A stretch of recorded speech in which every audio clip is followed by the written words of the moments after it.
Perkongsian seorang lelaki, tapi cukup berat maknanya. Suami kepada pelakon Nurin Iman, iaitu Raizi Razak, baru-baru ini jadi perhatian ramai selepas memuat naik satu video di TikTok. Dalam video itu, dia hanya merakam dirinya bekerja sebagai tukang servis penghawa dingin. Tapi apa yang membuatkan ramai tersentuh bukan visualnya, sebaliknya kata-kata yang mengiringi video tersebut. Lelaki jangan miskin, dunia jahat dengan lelaki miskin. Ayat itu ringkas tapi berat. Lelaki tak takut mati, cuma takut jadi tak berguna. Seolah-olah menggambarkan satu tekanan yang mungkin ramai lelaki simpan tapi jarang diluahkan.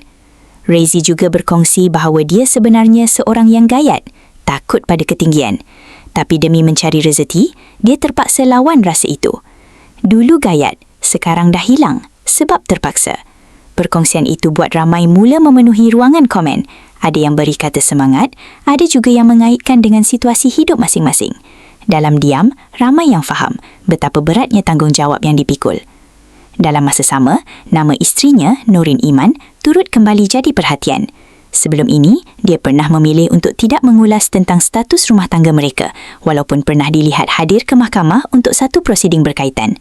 Sekitar tahun 2025, Nurin juga pernah jadi bualan bila tidak lagi berkongsi gambar bersama suami di media sosial. Namun dia menafikan hubungan mereka bermasalah. Untuk rekod, pasangan ini mendirikan rumah tangga sekitar tahun 2011 dan dikurniakan 2 orang cahaya mata. Kadang-kadang, kita hanya nampak seseorang bekerja keras di luar, tapi kita tak tahu apa yang sedang dia lawan dalam diam. Persoalannya, kenapa tekanan terhadap lelaki untuk sentiasa kuat masih dianggap normal walaupun hakikatnya mereka juga manusia biasa? Terima kasih kerana menonton Chua Viral TV. Jangan lupa like, komen dan subscribe untuk terus dapatkan update terkini tentang dunia hiburan Malaysia. Jumpa lagi di video seterusnya. Stay tuned untuk lebih banyak kisah sensasi.